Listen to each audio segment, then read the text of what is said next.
Hello, welcome back to the Olympic Peninsula. It was a little bit different than last time because I finally made it back up into the mountains.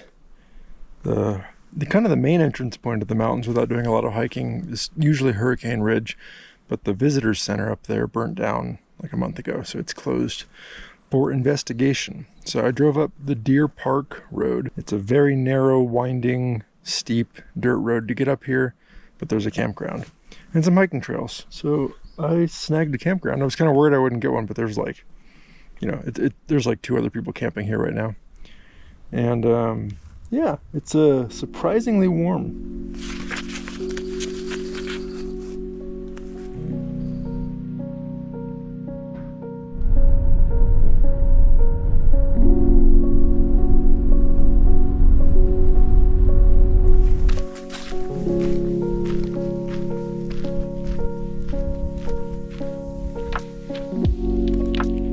This is so cool up here.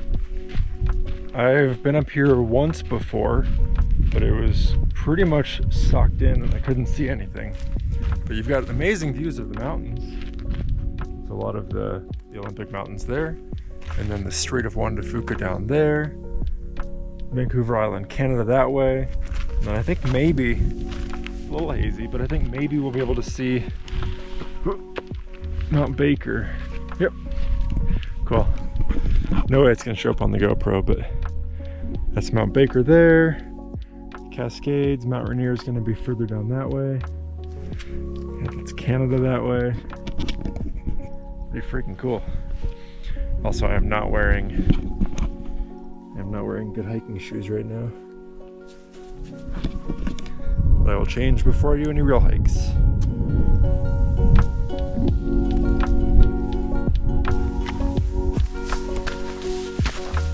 So I never really know how to deal with these super long summer days. That's not where the shoes are. It's just there's so much time in the middle of the day where the light's not particularly interesting when the sun's out like this. It's like, do I just sit around for 6 or 12 hours and just wait for golden hour, or do I hike around a lot even though there's not going to be a ton of opportunities for pictures? Yeah, I was just kind of sitting in the car hiding from the sun and decided that, you know, I should go location scouting. Let's get up exploring. Let's go for a little hike. And then I think it's going to be way too long until sunset to just like stay up there, but I'm pretty close to the campground, so I'll probably just go up there now, do a little hike around and see if there's a promising spot for sunset, do a little bit of location scouting, come back down, do an early dinner, and then go back up there for sunset if it looks nice. Man, it feels like summer. I've been waiting for this for months now. It's felt like summer for a little bit in Seattle, but I feel like the mountains always take a little bit longer for the snow to melt. But honestly, this is way more melted out up here than I was expecting. So that's kind of cool. So even though it's a little bit warm today, forcing myself to get out exploring. I mean, it's already nice. The breeze is really cool. The sun's just powerful up here, and I'm a wimp when it comes to weather in general. I'm not great at cold or hot. So Seattle's actually a pretty good place for me in that regard, but it's a warm one today.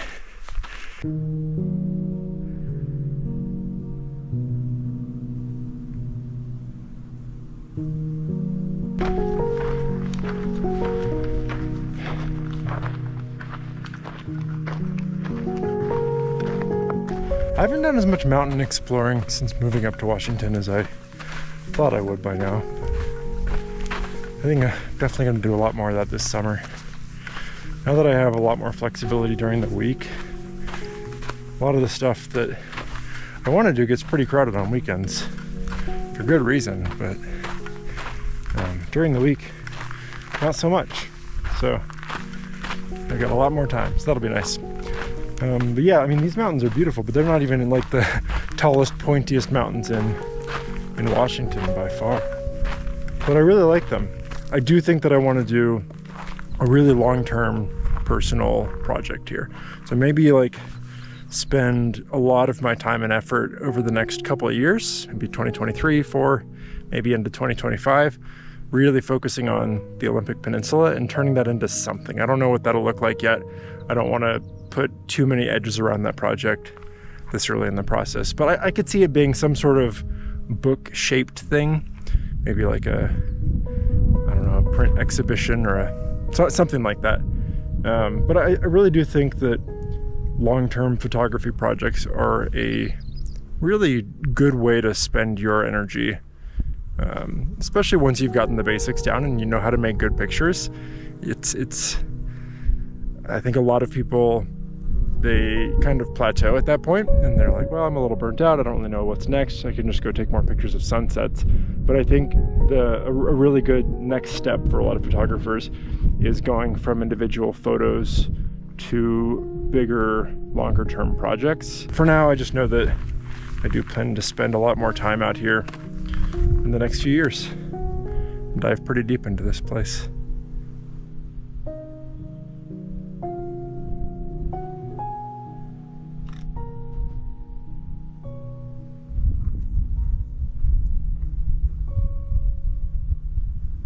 This is why I usually bring my camera bag with me, even if it's intended to be a location scouting hike.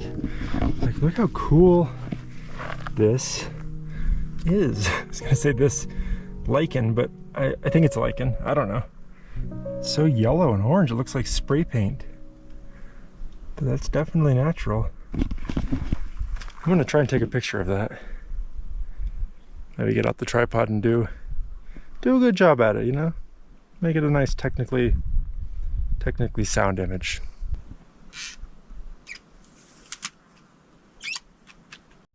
All right, can you see that? Maybe if we go in there. I mean, the back of the screen's not bright enough. I don't know how to show you this. It's tough to do. It's pretty easy to make like a decent detail shot like this, but it's tough to make one that you really are happy with. Like composition wise, because it's just a bunch of chaos. But I like this crack going through the middle, and I think it's going to be tough focus wise, depth of field wise, because there's just a lot more like dimension than the image kind of makes it look. It looks really flat. I mean, that happens with photography a lot, but I think it's just a bunch of colors, and I want it to be that way, and I think I want it to be sharp throughout. So I'm going to play around with some different apertures and oh wow, what kind of bird are you? Don't move, keep singing.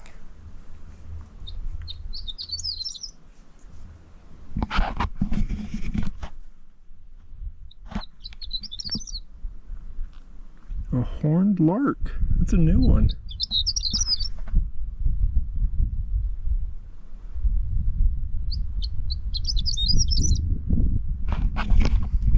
Beautiful. Anyway, I'm going to play around with different apertures and maybe do some focus stacking. Just give myself some options when I get back on the computer.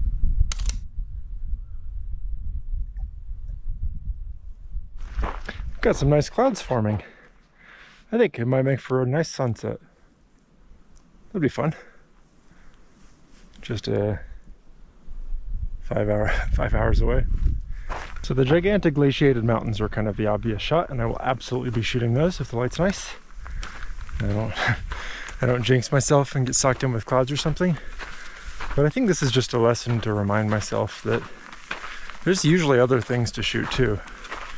Like this hilltop that I'm on right now, it's nice and green and there's some cool rock formations on it. Some cool details back there. Birds even. It's usually worth getting out exploring even if the light's not great. Oh man.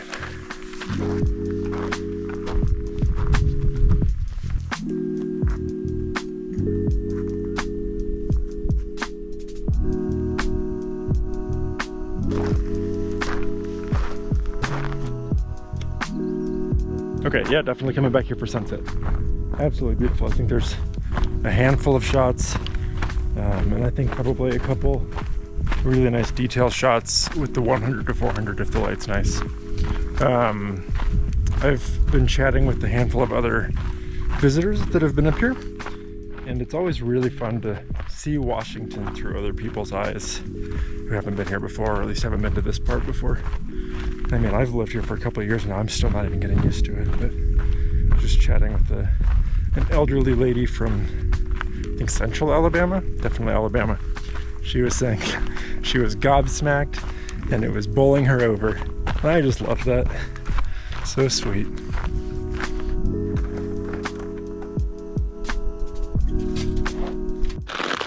So I've really gone back and forth on how often or how much I want to cook when I'm doing these camping photo trips. I like cooking.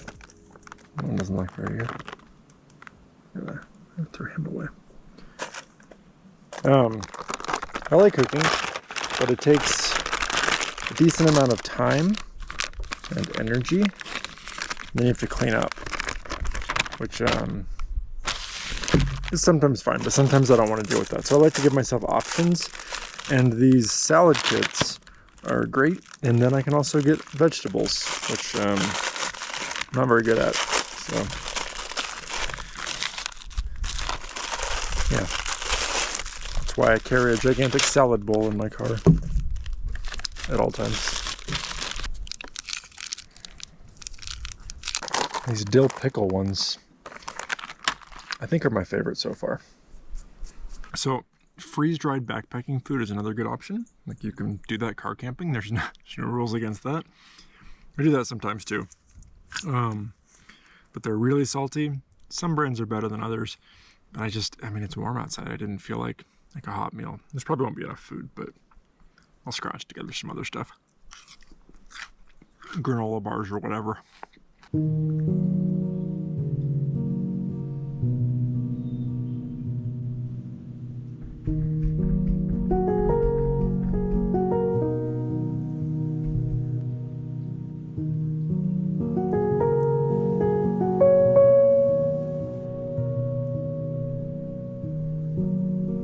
All right, back to the mountain. No one else here. It's pretty cool. It always surprises me. Like, I know this, but it always surprises me even so, how much of a difference light makes. I mean, I feel like that's like one of the most basic things of photography, and like everyone knows the light is important. But I feel like over the last couple of years, I've started to like notice light in increasingly specific ways or nuanced ways, or I don't know. But I feel like when I was first learning photography and landscape photography and stuff, if you would have said, yeah, light is important, like, I got that because it, like, nice sunset light makes for nice colors. But I think I've learned more and more that it's so much more than just the colors. It's the shape and the angle of it. And the color's nice too, but yeah, this place feels surprisingly different from a few hours ago. Excited to make some photos. Like, all those layers right there, that definitely wasn't nearly like that, nearly as dramatic a couple hours ago when the light was more directly overhead. And then the peaks up here with the like super angular light and it being a little bit softer, they just look way more three-dimensional. It's so pretty here. Thank you, sun, for being out. And then if you see down there, I think that's fog coming in the Strait of Juan de Fuca. And from a quick look at the weather apps, I think the coastal side, like the Forks area and all the beaches, I think they're all fogged up right now, and I think they will be for most of tomorrow too. So even though I was kind of dumb and paid for 2 nights of the campsite, even though there's no benefit to paying for both nights early, I did. Even though I've already paid for 2 nights, I'm kind of tempted to go to the coast tomorrow and see some fog. And then I think it'll break for maybe a sunset also, which will be really nice. But think that'll all depend on if I get some nice shots tonight.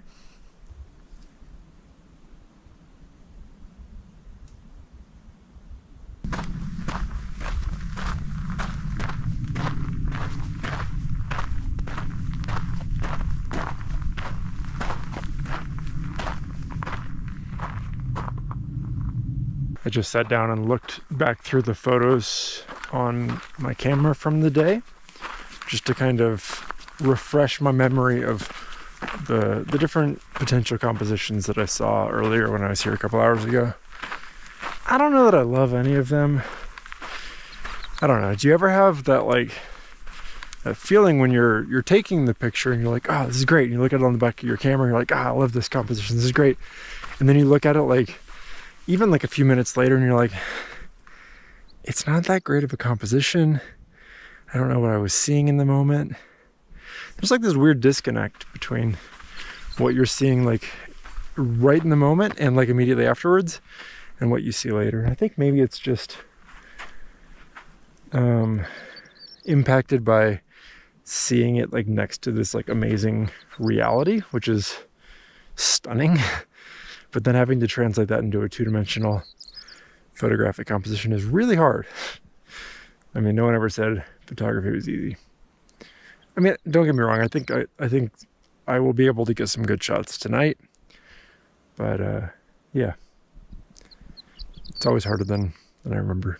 Anyway, I'm having to remind myself that you can't have too high of expectations. You can't expect to go out and get like 10 portfolio worthy images every time. Just like go out, trust the process, enjoy the process. Maybe you get some pictures, maybe you don't.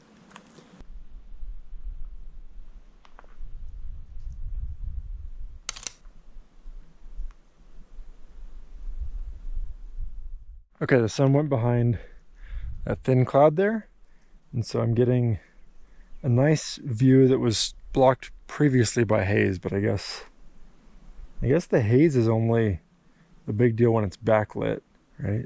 That makes sense, because it's the sun bouncing off of haze particles. I don't know how it works, but regardless, I can see some amazing ridges way into Vancouver Island, like way more layers than I'm used to seeing. So, okay, this is a pretty technical shot for a couple reasons. One, this lens doesn't autofocus that well compared to the Sony. And this is just a super, super low contrast scene. And so I'm having to manual focus, which is tough because I also can't see the fine details that well, but I think it'll be sharp enough. Let's see. This lens also really struggles with like pretty severe vignetting, which is not usually a big deal, but this is like such a minimalist frame that vignetting is going to be pretty obvious. That's made worse by a fix that I did to the Sony camera that I'll probably talk about another day. I don't want to get that in the weeds right now, but there's probably going to be some severe vignetting. And so I'm trying to stop down, but I don't want to stop down too much.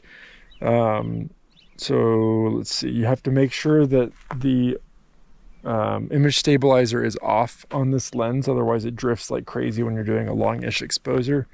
And yeah, that's pretty much it. Definitely requires a tripod. So it's just more of a technical shot than some of the other ones that I'm taking. But I think it might be nice. We'll see. The colors always look a little bit off with these like hazy distance shots, and so I don't know if I'll just try to correct the colors a little bit or go black and white, or I'm not sure. But I think there's potentially something here, and fingers crossed that I've captured something that I can work with and make something nice out of it.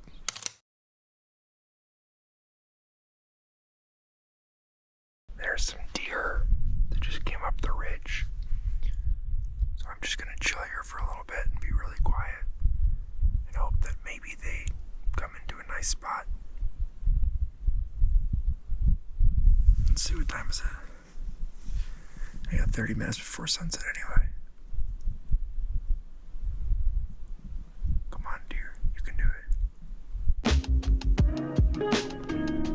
The sun just came back out again, and I was about to talk about how perfect it is up here. But the mosquitoes also just came out, so it's only almost perfect.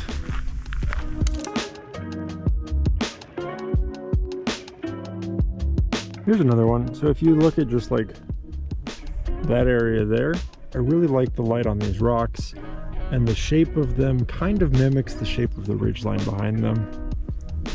I don't know how much I like that. It feels a little bit, I don't know, sometimes when I've had that kind of composition in the past, I haven't ended up loving the end result, but it's digital, so we'll just go ahead and take it.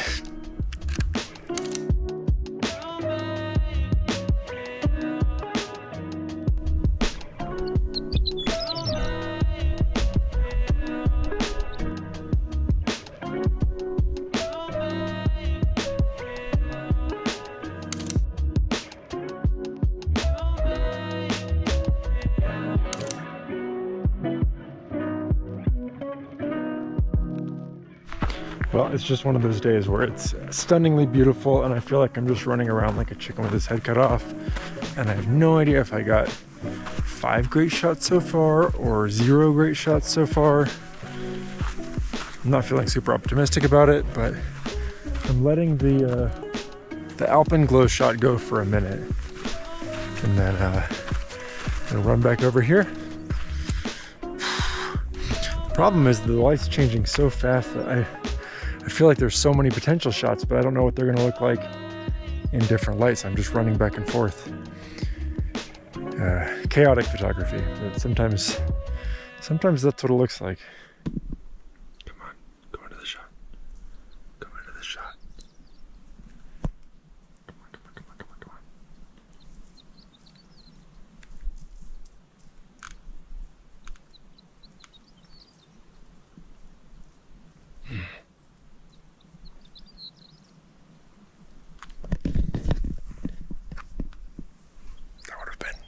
Potentially a really good shot.